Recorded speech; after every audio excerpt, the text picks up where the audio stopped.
Welcome to Rockstar Auction House interviews, and I'm delighted to have today one of the premier guests for Rockstar Auction House, and someone that I really appreciate coming on, and also with the sort of knowledge that you've got, and the attention that you had towards the sort of era. I really wanted to dig into how you got into that scene, and what was happening in your surroundings, and how you started. And of course, the first thing that would be is where did you grow up? What was the music like in that scene when you were growing up? And I'm talking about your early years, sort of pre-youth, if you like. Well, I mean, for me, my parents never really listened to much music, so that was something I had to discover on my own. And yeah, I was given a cassette of Elvis when I was a kid, and that Right. Who gave you that? an uncle. Yeah, Right. yeah, You haven't got any siblings? no, just me.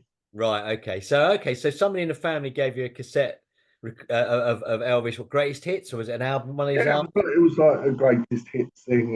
Yeah, and I liked it. And Yeah. then, of course, the radio was the general pop music then, Yeah. which was a lot better than it is now. But it was having to find your feet, and then at school, people listened to different types of music, and as you got a bit older, there was more going on. There was bands playing in the youth clubs. And, Right. So around where you grew up, was there, in terms of music, was there many places to go and see bands? And what about record stores? Was there a lot of record stores where you there growing was up? lots of record shops. Yeah, yeah, really good record shops. Did you use Spoiled, them as, sorry? spoiled for choice, really. Right. Okay. Right. So when you're going into these shops, you're listening to lots of other stuff around at the time. You're taking ideas off your friends and people in the stores, because usually the shops would be places. I mean, when I was growing up, you go into a record store and they would be playing stuff all the time, and that's when you'd sit there Yeah. and go, what's that? Well, yeah, but you also had the new releases, and then the other thing, what you did, your mates bought records, and you'd go around their houses, Yeah. and you'd play each other things, and sort of go, oh, I like that, and don't like Yeah. that, and stuff. Yeah. So, yeah, but punk had exploded and was doing well. Um, Where did that did you, what was your first interaction then in terms of punk? Was it from a record, or was a particular record that you remember that made you think, God, I really like this? Or what was it before that for you? So you come out of Elvis and you're then into rock bands, or no, it was pretty much punk. I mean, I was only 10 when punk broke, 11, right, right.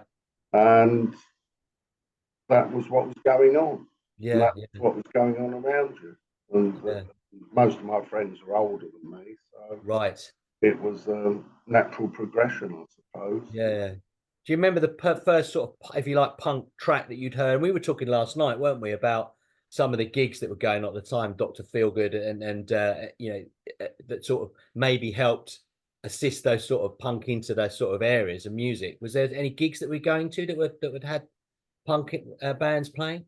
Yeah, I mean, there was lots of little local gigs with Hmm. friends, bands, and schoolmates, and things like that. That was all Yeah. punk based, and going to London to watch bands. So I think the first time I went into London was to the Rainbow Theatre, Right. these stiff little fingers. And, Right, Jake Burns, which actually that's a really good fight. Stop you right there. So the first uh interview in this series is with a chap called Paul Kramer, and he was a roadie for Stiff Little Fingers around that time. So there's a nice interplay between the first interview and this one. So there you go. yeah, Yeah. but So you saw yeah, Jake Burns, Stiff Little Fingers.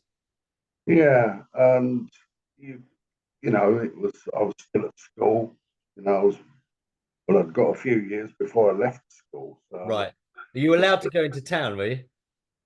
yeah. Well, like I say, my friends were older, so they would Right. sort of make sure that I was looked after. Not really, but Yeah. it was, yeah. So I would get to go to those things occasionally because it was quite Yeah. expensive and Yeah. awkward. Yeah, that first one being going up with a friend and his brother bringing us back in his Morris van. So Mm. that was Yeah. an So when you went interesting. in there and you went to that first gig, do you remember sort of the feeling of what it was like and looking around? I mean, was there any sort of uh any other support bands or anything that you remember? Yeah, the support band was a band called The Wall, who Yeah, were Small Wonder Records yeah, band. Yeah, it was good. It was exciting, but again, I was very young, so yeah. I mean, you wouldn't ever even get into those things now. No, that's it. No, that you'd have to have an ID card, wouldn't you? Yeah, yeah. So with regards to the record stores, you said you had a lot around you. Was there one in particular that There's was a big like record shop, called Adrian, which used to specialise in all sorts of imports and all that. right? It was a very good shop, and it had a second-hand shop as Yeah, well. So, if you knew what you was looking for, you could probably find it there. It wasn't a yeah. big shop, but Did you actually obviously there's a radio and then magazines. Did you subscribe to any magazines? Did you buy any couldn't sort of afford them. yeah, No, you just couldn't afford them. yeah. It's So not like so I was working. I was a school yeah. kid. So it's really your friends that were and your and the record stores that had some sort of influence then. Yeah, and once you got to know the people in the shops, they would recommend stuff, and Yeah, of course, yeah. you'd hear new things coming out. So yeah, there was again, you were spoiled for choice. There was so much Yeah. going on. It was, and then you've also got old records that you could buy, Yeah. which would probably be 2 years old. Yeah, of course, yeah. When it came to the punk in particular, why do you think that took off so quickly and so virulently at that stage? I mean, I think I know some of the answer to it in that the public had got bored of the psychedelia and the prog rock at the time, and it was the antithesis of that. I think it had an Was there energy. anything politically you think that was held to it? Some bands were political. Yeah, Some bands weren't. It was street music. mm, Again, it was very varied, but yeah, there was something out there for everybody. But it was the yeah, energy of it really. yeah, It was fast. It wasn't. It was far from pop. Some of it yeah, was poppy, but not very. yeah. Why do you think it grabbed the attention of a certain type of a certain section of the audience? I'm thinking in terms of it made such an impression because you look at it now and you look at punk now and you see how it still makes it. I mean, obviously you're still into it. I mean, not a lot of people have left it behind. A lot of people still take the artifacts with it and still hold a lot of emotional attachment to what was going on at the time. And yet it seems such a short period of time. Yeah, I really don't know. I just Yeah, think it's what what excites you. It's for me. It was a social life, yeah, going out with friends. We enjoyed the same stuff. Not all of us, but yeah. it was all about just going out and enjoying ourselves and Yeah, I mean, having a it bit of was fun. it was seen as the antithesis to prog, but it in a sense prog carried on, didn't it, on its own? It sort of it had a life and it was okay, and some people still like prog and like punk at the same time. Yeah, There was a sense of maybe it was anti, but actually all sorts of forms of music sort of sit quite nicely with each other now, don't it? It seems to be that they could sort of coexist. yeah. Possibly then it was all divided. I Yeah, think now it's people that like, they like music or they don't. And if you yeah. if you like music, you'll listen to all sorts of things. I think that. I Uh, think uh, that too. and if you might find a particular genre of music that you don't like at all, and you'll never Yeah, listen to it. I'm not going to go out and buy, the brass band, best of brass bands albums. yeah, yeah. Um, you know, it's I'm not going to go out and buy rap albums. No, Not no, my thing, and I never particularly got the dance music. So no. that there's lots of things that I don't listen to, but there's lots of things I do. What's the So what was the key bands at the time, the key records that were released at the time? And in terms of albums, was there any that you particularly went, no, that's that I love that, and that you might still listen to today? Yeah, X-Ray Specs, the band. Yeah, There was many things. yeah. I like the band because they explored all different types of music, Right. and Okay. they always did covers, which would Right. also you'd think, oh, I wonder who did that, and then you'd think Right. Right. originals. And the And did that same, lead you into a journey of exploring other types of music? yeah, yeah, Yeah. it took me basically into '60s garage rock, Right. Okay. Yeah. Yeah. Of course. Yeah. and and, and then I sort of thought, oh well, I like that stuff, so Yeah. that, that took it down a load of paths, which I didn't expect. Yeah. And what about in your area? What were the type of bands that were up and coming there? Did any of them go on to, to have sort of real success from that area, or were they, what was it like, that scene? Well, there was the early punk scene in and around that area, which you'd got people come out of it like Depeche Mode and Alison Oh, Moylan. right. Okay. Then in Southend, you'd got Eddie and the Hot Rods that were already Yes, of going, course. already established before punk. So Dr. Feelgood. Yeah. There was quite a lot of bands that did all right for a Yeah. small area, and then you've got other people like the Blockheads and doing their thing, which was all similar. Yeah. It Yeah. was all had the same energy, different Yeah. Yeah. music, but same energy. I don't What think what there was a lot of difference. what retained your interest in that though? Because you've still got some interest in it now. What kept your interest in those bands and the historical aspect of it? Because I know that you did a sort of compilation, a collective, didn't you, of those sort of local bands? How did that come about? Oh, well, I got given some recordings by a friend, and Yeah. it snowballed really. Right. Just the more I, But why would they have given that to you in particular? Do you think that you become sort of, quite a key sort of person and advocacy for that sort of type of music in that area? well, I was always interested in things, but when you hear things that have never been released, Yeah. and you went, why didn't that come out? Yeah. Yeah. Yeah. Oh well, I'll put it out, Yeah. and Right. then it just snowballed. Right. And I thought, well, I've got all this material that no one's interested in. I might as well release it, do something interesting. Right. Otherwise, it And would just, how did you go about getting it pressed and printed and oh, distributed? that's a palaver. Oh, was it? Yeah, that took me a couple of years to do those things. And with a Right. lot of help from a lot of other people, Yeah, yeah, yeah, there's so much involved. yeah. It, yeah, it's a bit of a nightmare. Right. As a Just collective, then, does that become itself a memorable sort of piece of his history, if you like, from what you've yeah, done? it documented what was going on Yeah, in A Town and the peripherals of it for a few years. yeah, yeah, And otherwise, it would just be lost, really. I yeah, don't think many people would bother doing it. But then again, that went back to the Lenny Kay's Nuggets type thing, where he in the '60s compiled or the '70s compiled all these old lost garage records, yeah. Do you and think that's that was so. going on in all the towns though? Because I suspect that punk didn't, although it had some sort of, it was easy for, put it this way, it was easy for people to then pick up a guitar and go. And that's, I think, what made it great was suddenly people were Yeah, visiting the record stores and they're also visiting the guitar stores because yeah, they thought, well, I just have to play an E chord and move it up the fret a bit. And you've got yourself to at least 12 notes you can play or 12 chords you can play. And then everyone sort of making this music. But I'm not sure whether there were too many punk bands outside of those areas. I mean, predominantly, if you looked at the map of Great Britain, you had quite a lot of soul coming out from Scotland, but the north really was rock, wasn't it?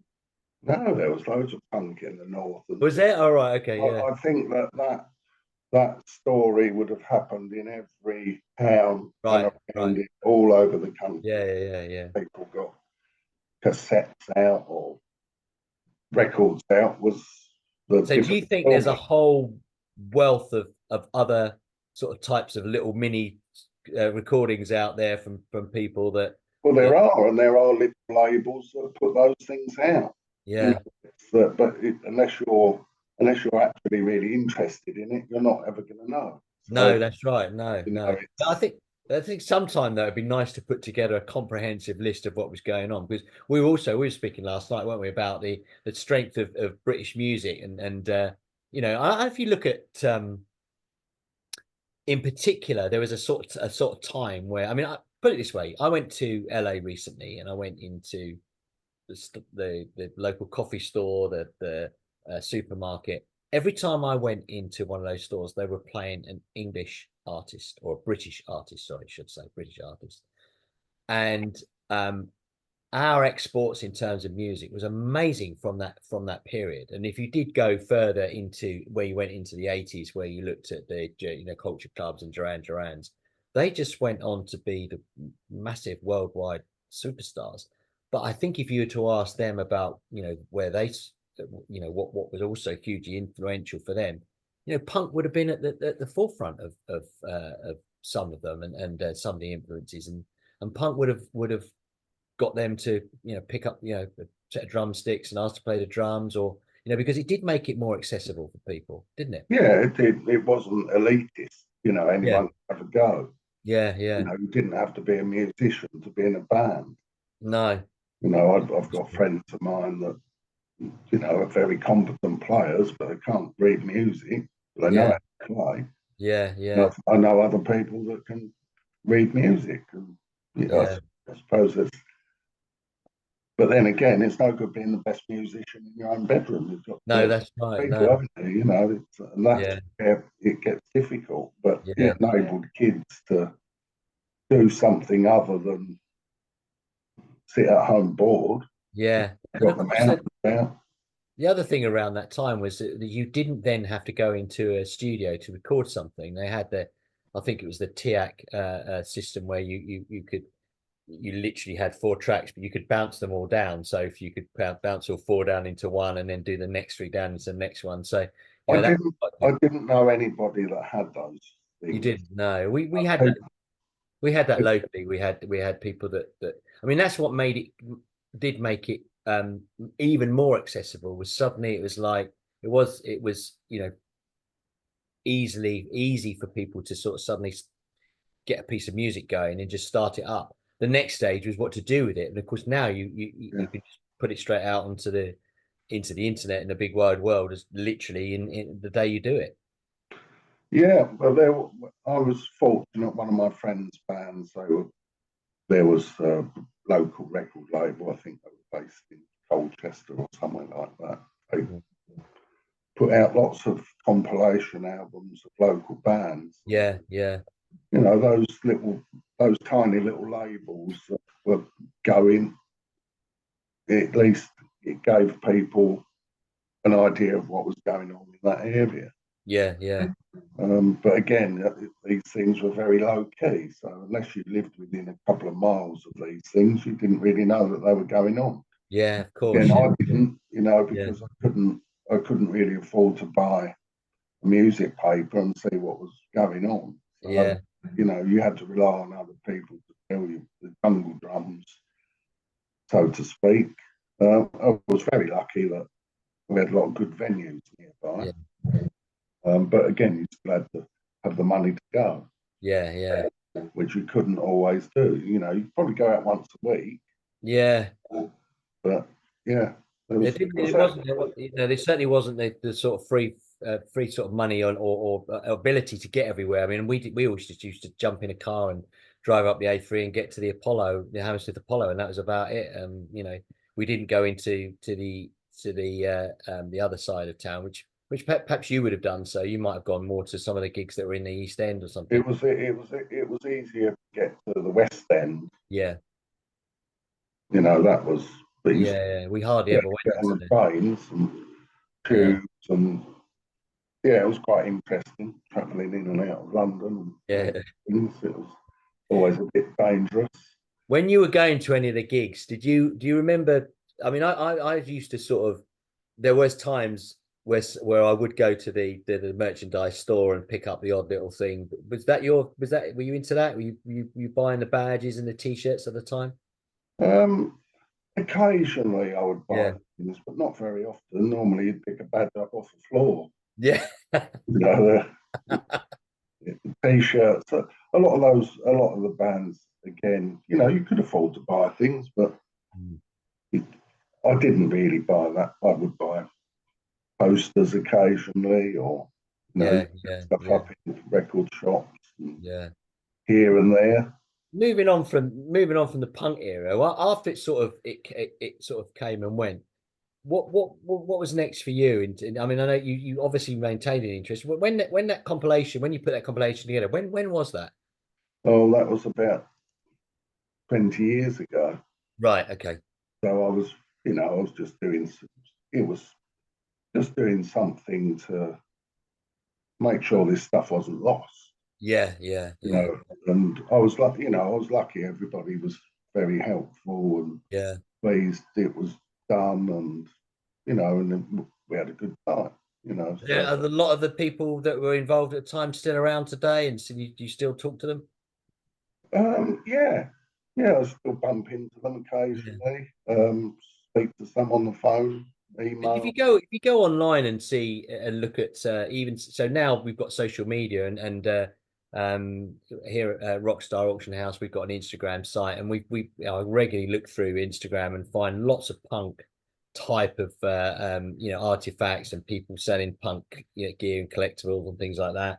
There's still such a massive interest in it, if you and I still see it as really cool. I still see it as something that's so important, particularly to the UK music scene. Yeah, It seems that it doesn't seem to have waned. It just seems to get bigger and bigger and bigger. It doesn't seem that people have as attention has been drawn away from it. It doesn't seem that people are bored of it. It just seems there's still such a healthy interest in it, don't you think? yeah, and it's very expensive. Yeah, So I was gonna say. you know, that's If the you first. don't do the internet much or you don't do social media much, you're going to save yourself a fortune. Yeah, I keep my head in the bag. Yeah. I mean, I saw something the other day and punk this for sale, that for sale with regard to punk, if you've got any old boy clothing or anything like that, it still holds such a great sort of attachment. I mean, of course, punk and that music scene went along with fashion as well. Was that Yeah, sort of just as important to you, the fashion side of things? uh, temporarily. Yeah. Yeah, temporarily. I sort of bought into it, Did and you? You didn't get the shirts coming out of the punk and into the new romantic. You didn't oh go. no, no, I didn't do that. But yeah, there was crimes of fashion Yes, yeah, managed by just about everybody then. yeah, yeah. There was, wasn't there? Uh, And it was yeah, the King's Road, wasn't it? That was the place to go. well, it was very expensive though, the King's Road again. Right. Did you have anywhere near to you then? It was easier. There were a couple of shops, but again, it was still expensive stuff. Yeah, You, yeah. I mean, I was quite happy going down the jumble sale. Right. Okay. That's I think where I got most of my stuff from. There's the secondhand shops, and then my mum's a sewing machine. The Singer sewing machine was because everything I bought was too big, so I had to take it in. But that's what we used to do, right? Exactly, yeah. Take your flares in. Yeah, and that's kind of what punk wet meant as well. Is it was literally. I mean, it started. I mean, when I was a kid, it was a little bit too old for me, and I was. You were probably into it because of the older people around you. I wasn't into it because not the older people around me. But the drawing pin and the plastic bag thing was the naff side of it. But actually, it meant a whole lot more in terms of fashion too. There was a lot of money made out of it. There was Yeah, people selling stuff everywhere, and there was some yeah, great designers. yeah, Without of doubt, course, yeah, yeah, people made very stylish and yeah, nice clothes. But for the average kid, you you had to save up for a couple of years to go and buy a pair of trousers. yeah. So That's true. I think that those seditionary trousers were like 20 quid or something Yeah, yeah, yeah, back then. yeah, You yeah. could go out and buy a pair of jeans now for 20 quid easily. Sometimes Yeah, yeah. Oh, brilliant. there's a lot of money then. Yeah, no, there was, yeah. Well, look, thank you very much for this. But it's been fantastic. I think we're going to wrap it up. Just if anyone's listening or anyone's watching this, go to rockstarauctionhouse.com. If you want to get in touch, it's hello@rockstarauctionhouse.co.uk. Gordon, you've been brilliant. Thank you very much for giving us a little insight into what was going on at the time. As I say, I think it will interest a lot of people that were, that still hold an interest in such a. It seems such a short time punk, but it just made such an impact and still continues to make an impact on everyone's life. And that's why I think Yeah. it's great to have you on. Who would have thought it would become a genre of music like jazz? No, absolutely. It's Yeah. funny. Yeah, I mean, in our tags on the website, we have punk. Yeah. Yeah, brilliant. Gordon, thank you so much. I'm going to stop the recording now.